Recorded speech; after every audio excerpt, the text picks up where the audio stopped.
This is the Andu Kedei Show. Welcome to the early rookie prediction analysis, statistics, redrafting, however you want to call it. Today is going to be about the NBA rookies, how they performed so far, what are the expectations going forward. I know it's still early. I mean, some of these rookies only played like 10, 11 games before because of the protocols, like Deni Avdija. He only played 11 games because the Wizards only played 13 games. Comparing to other rookies that, guess what, played more. So I think it's going to be a very interesting episode, so stay with me and let's get right into it. I don't want to react to last night matches because we only have 3. And the only thing I want to say here is that I want to make a Bradley Beal trade scenarios episode because as much as he says that he likes Team Washington, he says that he likes to win. And I honestly think that he is done losing. This Russell Westbrook's experiment has turned out to be a disaster so far. They're 3-10. And it doesn't look so good in DC. And Bradley Beal is still in his physical prime. He's only 27. So he may be the next superstar on the move. He's leading the league in points per game, 34, which is absurd. So next episode, or I don't know if next one or soon, is going to be an episode where I talk about Bradley Beal potential trade scenarios. Because if you ask me, I think he's gone. I think this will be his last season in DC. Now, let's move to the rookies. So, I know it's still early, obviously, but it's fun to do this. It's really fun. So, if you are redrafting the rookies right now, who do you have top 3? Only just top 3. Is Edwards still going number 1? Nah, for me not. I don't know if he's going top 4. So Anthony Edwards looks like the kind of guy who would have fit perfectly in the 90s. He's very athletic. He shows glimpses of that, sparks of that, like you saw that dunk against Wiseman, against the Warriors. That was, I don't know, I think that was kind of, let me remind you why I got drafted number 1 overall over this guy. But he sometimes looks like he doesn't know what to do on the court. I know he's also on a bad team comparing to Wiseman, who is on a really good team with amazing leaders and veterans. Towns is not playing. Russell is not excelling. So Malik Beasley is like their best player right now, as weird as that sounds. But his first step is really quick. He's very athletic. Here it is, the part that is really confusing to me. He is shooting horrible from the 3-point line, like 27%. And he's attempting them. I mean, he is 23 out of 84 so far. He has the most points out of all the rookies. 12.3 per game. But the gap is not that high. And 27% from free is pretty bad from a shooting guard, from a wing player. In today's stage of games and how the game is played, 27% is really bad. Then field goal percentage, 34. 34% field goal, so this means literally everything.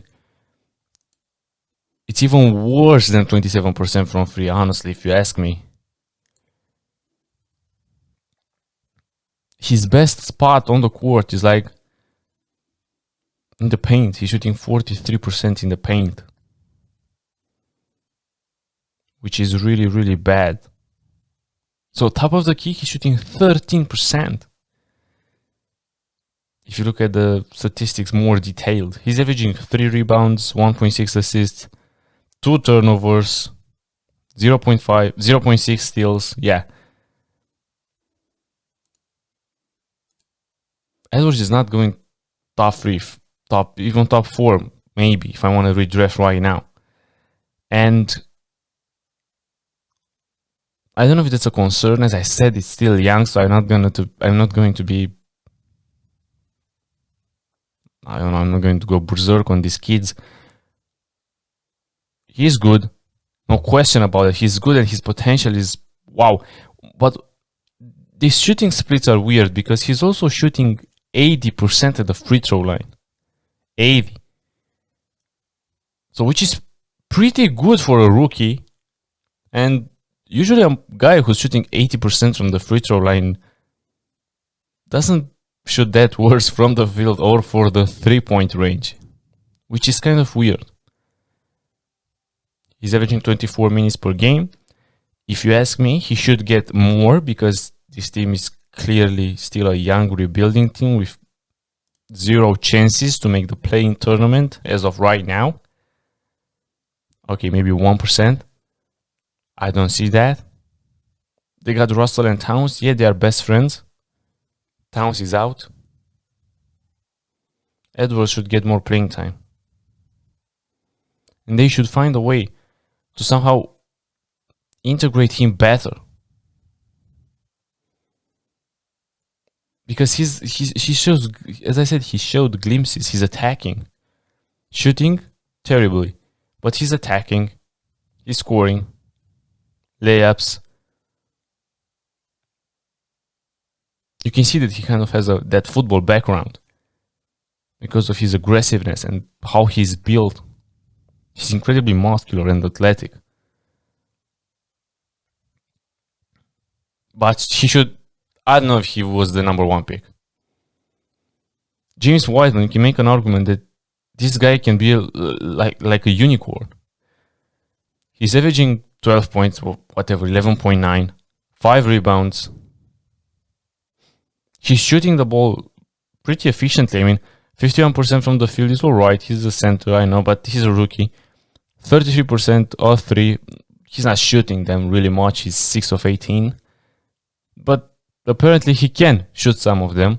And 61 from the free throw line. That's not good. But a rookie, right? So I like Wiseman very much because he was maybe the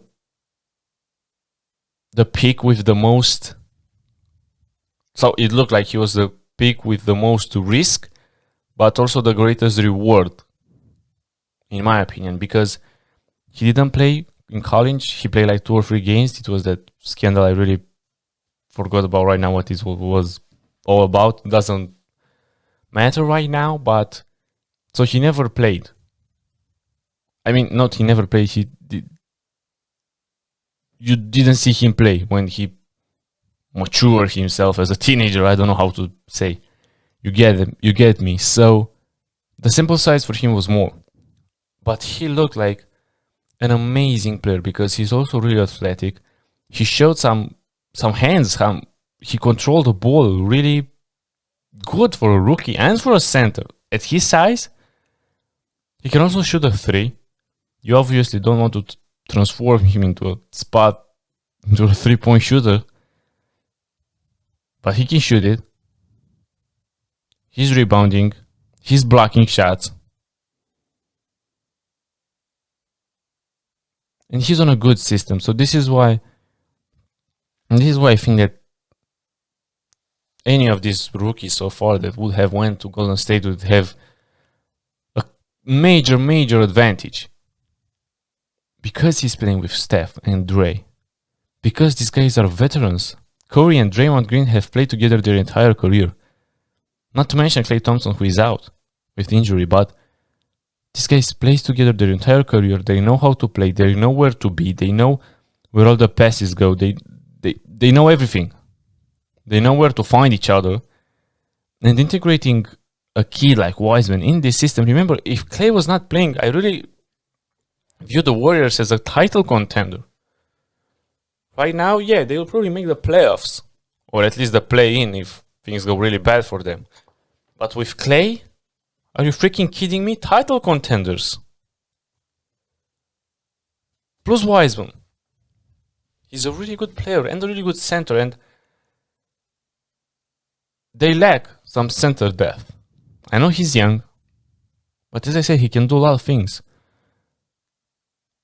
And when I see that Draymond is really coaching him and talking him up and giving him advice where to be, because he sometimes looks like, not that he doesn't know how to play, but like doesn't know where to be. He finds himself in some situations and he's like, bro, what am I doing here? And his defense is really bad. I mean, you expect that of a rookie. But he's perimeter defensive, and they put him on a pick and roll, and he's guarding that fast guards like, I don't know, De'Aaron Fox or players like that, young players, Jamal Murray, Donovan Mitchell, and they are like, his face is like, oh, so this is how an NBA perimeter player is moving. Okay, interesting. So yeah, he's gonna need to learn a lot, but as of right now, I think he's right on the schedule, right on the money. He's playing really good for a really good team. The environment, I think it's so benefic for him. I don't give a damn that Towns is a center. I think Wiseman should have went number 1. So you can't compare, but it's the classic story when Michael Jordan was not drafted first overall. And okay, you can make some... Can you make some excuses for Hakeem? I mean, Hakeem was a Hall of Famer and an unbelievable player. But Jordan went 3. Because number 2 was Sam Bowie, because they needed a center. They should have drafted Jordan, obviously. Play him center. I mean, Portland drafted Sam Bowie. Jordan went 3. Draft Jordan, play him at center, man. Same for Wiseman. They already had the center. So what? It's not like Wiseman was going to play 40 minutes. He could have come off the bench. Maybe try to play a little twin tower game with him and Towns on the same time on the court. Maybe it's still early to say that. But as of right now, it looks like Wiseman should have been the first round pick. LaMelo Ball. So this guy was... Dude, so his career, his trajectory, wow, is so unique in any kind of way. So this guy went to Lithuania to play for the worst team in the Lithuanian basketball league. However is that called. And all the spotlight was on him. People from all over the world were starting to watch Lithuanian basketball only to see LaMelo and LiAngelo play together. And LaMelo was like, what, 16, 17 then? And he was playing with grown men. And he had some unbelievable highlights. He never played defense. I mean, he's not really good, but he wasn't really trying either. Yeah, it was a 1-year experiment. The Lithuanian team probably exploded on social media and on live streams and on everywhere. Yeah, it was something really unique to see. And then he went to Australia to play for the worst team in the Australian league, in the National Basketball League, I think it's called. And there as well, he grew so much, height-wise, I mean. He developed his game, obviously. He became really tall, grabbed a lot of rebounds, played really aggressive on the offensive side of the ball, but same on the defensive side of the ball. He had some highlights. If you go watch them, like, he didn't give a damn. So there as well, a lot of spotlights were on him. A lot of new people started to watch at least the team games because of LaMelo, because it was interesting, because it was controversial, because it was a lot of drama involved. And then he declared for the draft, drafted by Jordan's team, Charlotte Hornets, 3rd overall. And there were some rumors that in that rookie interviews where teams give player chances to prove themselves, some teams said that LaMelo Ball looked like a disaster and he was not communicative or stuff like that. He looks really good in Charlotte now. I don't know if he really wanted to be there, so he made sure that the Hornets will draft him. I think Golden State Warriors should never drafted him because I don't see how he would fit there. Same for Minnesota. They already had their point guard in D'Angelo Russell. And yeah, I think it would have caused a lot of drama there. So Charlotte is probably one of the best destinations for him, honestly. Out of these three. And he looks really good. He looks promising. So I would say that James Wiseman looks right on the schedule. Maybe Edwards a little bit behind the schedule. And LaMelo Ball, I would say the same thing. He looks really good. He's averaging 6 rebounds, 6 assists, 11 points. He had a triple-double. He had some double-doubles. And he's shooting the ball. I mean, not the greatest stats, but he's 40% from the field, 31 from 3, and 66 from the free throw line. And if you watch some highlights from Australia, let's say Australia because he was too young in Lithuania, he really never tried to play defense there. Now he's trying, at least. He is not that good because, yeah, but he's trying. I think he should get more playing time. This rotation with him, Graham and Rozier, somehow looks alright. The Charlotte Hornets are a better team than the Minnesota Timberwolves. Gordon Hayward is having an unbelievable season under the radar. I mean, dude, I don't know if you knew that, but Hayward is averaging 24. When is the last time this guy averaged 24? Yeah, Hayward is also 5 rebounds per game and 4 assists. Graham took a step back, probably because of Hayward and LaMelo. PJ Washington is playing good. The connection with LaMelo and Bridges is good. So LaMelo Ball passing is insane. So this is why all the scouts said that this is like probably the best part in his game. His passing, his court vision, his basketball IQ, which is true. He's really passing the ball at a really high level, which is unbelievable for a 19-year-old kid. The concerns were about the defense, about his behavior, but he looks really good on camera, interviews. He looks charismatic, having fun. He's averaging 6 rebounds, which I think is leading all the rookies. Yeah, more rebounds than Wiseman, Isaiah Stewart, or whatever center you may thought has more rebounds than him. The shooting concerns are kind of the same. His brother had Lonzo, which apparently was on the trade block as breaking news yesterday, which I think is really interesting. I don't know what you can get from Lonzo, honestly, and you will have to find a team that will probably give him a lot of dollars because he's going to be a restricted free agent. Yeah, maybe we'll talk about that sooner too. So yeah, I think that LaMelo can. I mean, he could be shooting much worse, guys. Trust me, believe me. He's okay. He's all right. He can figure it out. It's still early, so I'm not that concerned about his shooting. Maybe at the free throw line, but these things adjust with time, and LeBron James is still a bad free throw shooter. Same for Giannis. So if this will be his only flaw in his game, he's cool. He's gonna be alright. Now I don't know if I want to say surprising rookie, but he shouldn't have been drafted 11 overall. Yeah, now I'm gonna talk about other rookies I like because there are a lot of rookies I like in this class. It was announced and promoted to the public that this isn't gonna be like the best the best rookie class, but they look pretty good, a lot of them. And this guy from the Kings, Tyrese Haliburton, he got drafted 11th overall, ahead of Killian Hayes, which is a mistake if you ask me. So they are both point guards. Tyrese Haliburton is almost 50, 40, 90 as a rookie. Are you freaking kidding me? So if I were De'Aaron Fox, I would be concerned about my role on this team. As I see this kid, he's only 17 games in. How many games he played? 14 games in.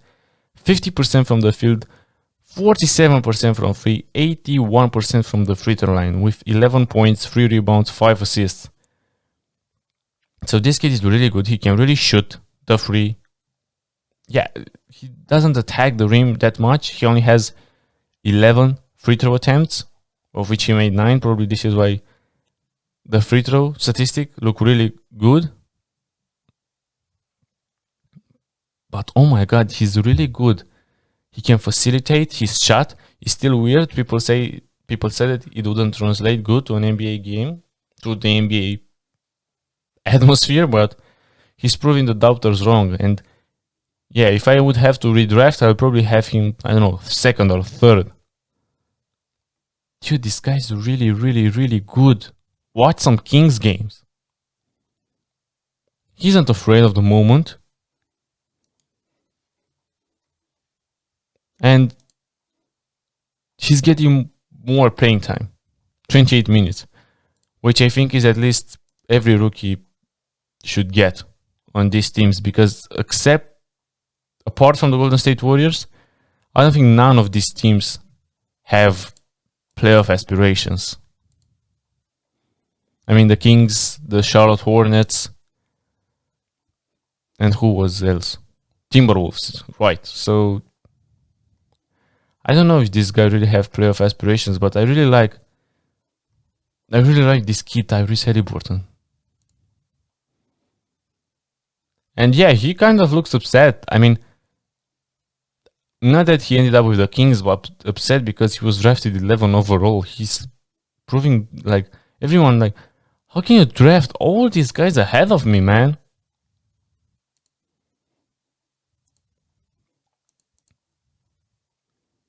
He's also averaging 1.2 steals and almost 1 block. So he's hustling. He's a really good player, man.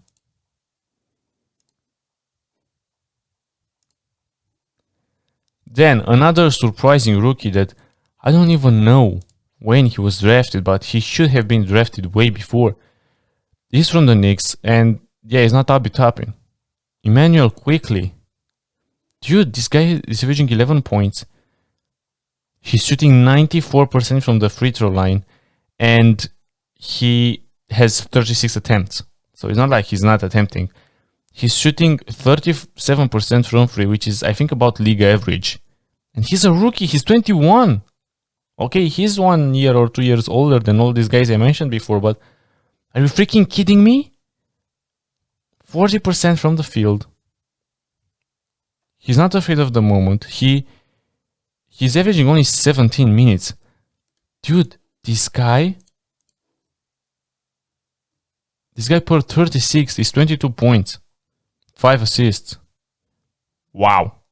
That's insane. And he is really good.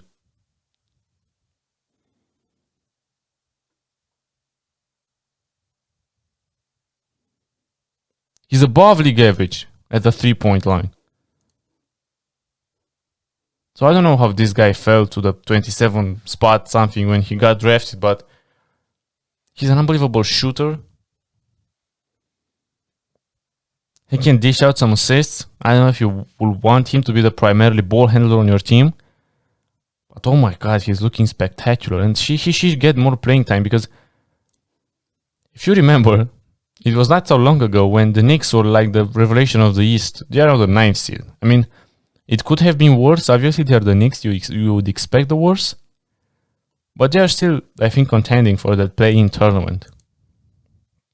And this guy Quickly is insane. I don't know how he fell to the Knicks. Yeah, they usually don't have that luck or that knowledge to draft. Because, yeah, Abi Toppin is not that great. I mean, granted, he was injured. He only played 8 games. But as of right now, Quickly looks a million times better. Cole Anthony is also a rookie I like. But I don't know, something about him tells me that he will not be like a perennial all-star or something like that, which I think all of these guys I have mentioned have the potential to be, even quickly.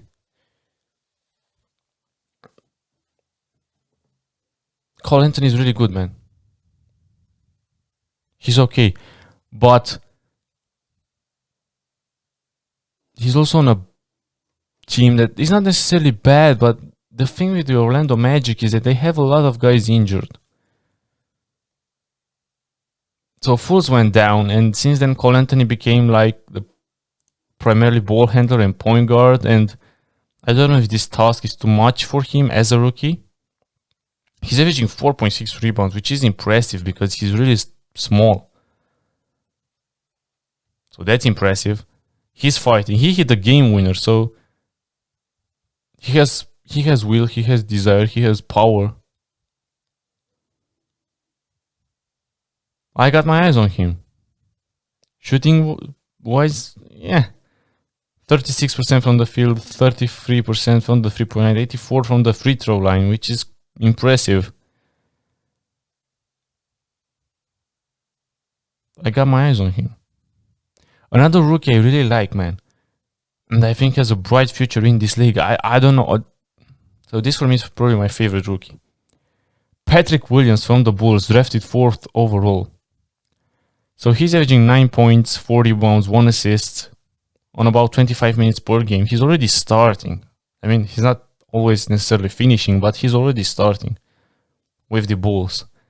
And the reason I like him is he kind of knows like where to be at any time. And I watched some games, some Bulls game against Clippers, Lakers,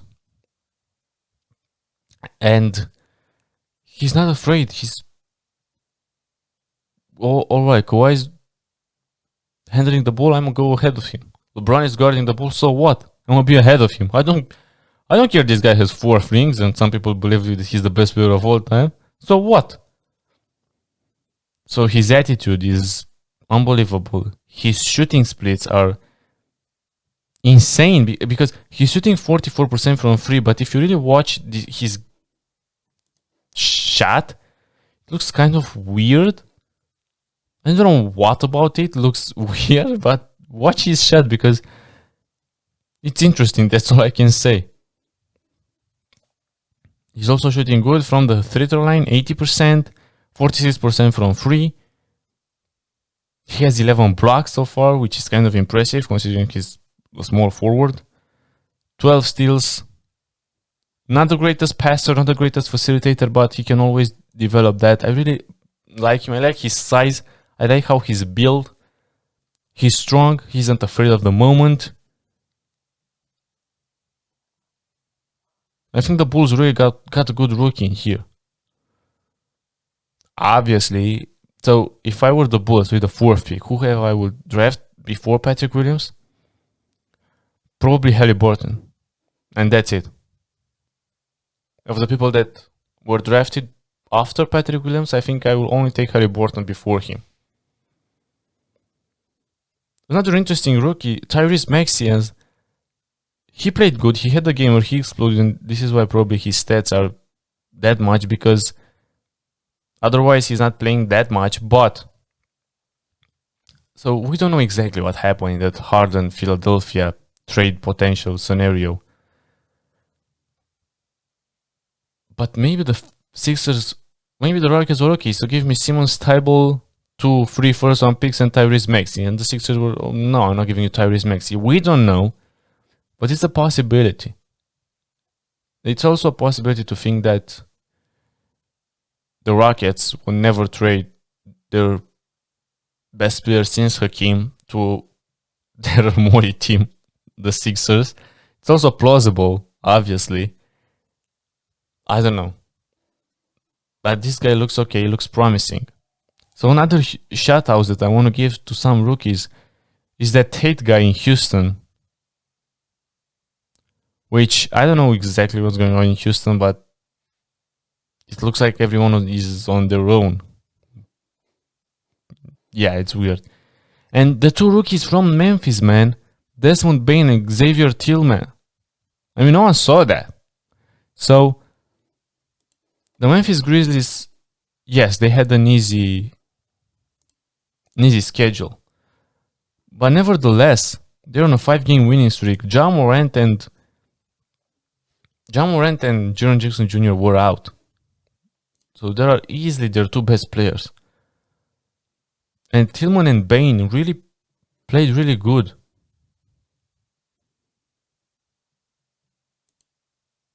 So if you're a Memphis fan, you should be happy. They really balled out. I also like that kid Okoro from Cleveland. Yeah, he's probably the rookie with most minutes. He's averaging 35 minutes per game, which is kind of insane. He looks determined. Peyton Pritchard for the Celtics, man, what a steal for the Celtics. Age 23, made all 4 years in Oregon. Peyton Pritchard is shooting the ball insanely good. He's clutch. He's not afraid. He knows where to be. He knows where to shoot. He has played this game so much more than all these other rookies. As I said, he's 23. He played 4 years in college.